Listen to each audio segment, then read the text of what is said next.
maamul ahaanteeni what do you say Mackenzie? What kind of weapons? ما تقع قرية وثاني واحد daba jeexyo sabadno caaka intaasay wateen hubka fudfuda gacanta lagu qaatay wateen nimanka 7 BKM AK-47 they had stuff that they able to carry highway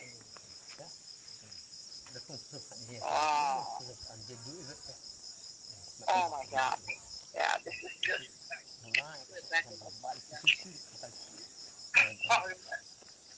yeah he's just talking hello waan ku maqlaa abaayo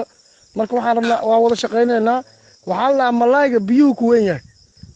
shabaabna rabshadu ku weyn yahay shabaab meel ay rabsho ka jirto ayuu ummadda ku soo dhex dhuumanaa okay he says okay I'm going to give you a code a fish is only big when he has the water and now Shabab is only Al-Shabaab when they have a cover he said this is the cover marka Al-Shabaab can only do their operation with something like this dhibaatada ugu badan annagana haystaa waxay tahay nimankaa shan caleemoodka halkoo iyo labada oo rurufyaana warshay sheegaya shabaab waa laga helaa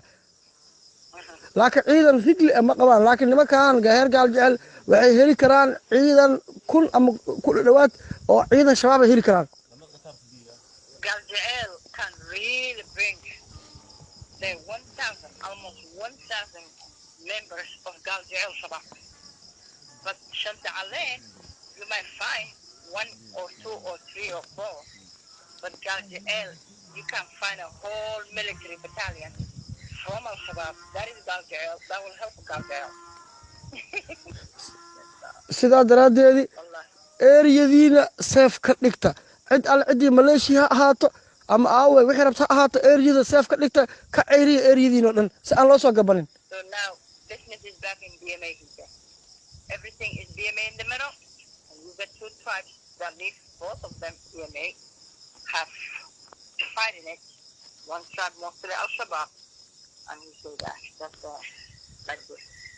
kuwa jiirada kaba hereg fadhiyo isbaarada u taalo waa kuwii dad masaakiin ah 8 qofood dhameeyeen waay soo ma ogid kuwa fadhiyo he said that's a long time ago zero cup hirik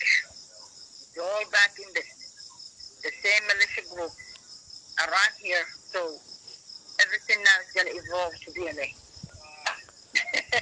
all right marka nimankaas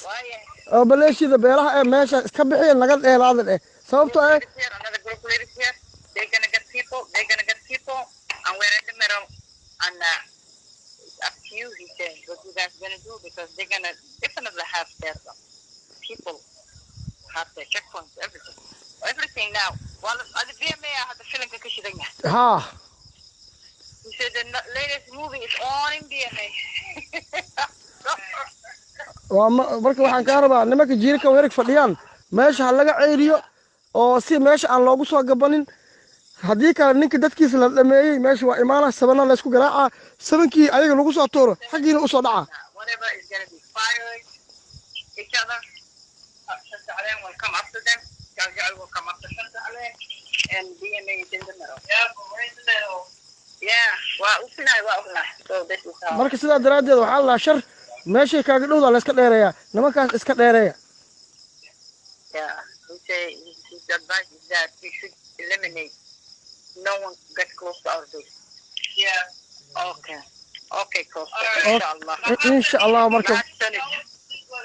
wax kasta ma soo wac walaalo naga soo socodsiiyahay adila noo joogtid inshallah jazakallahu khair inshallah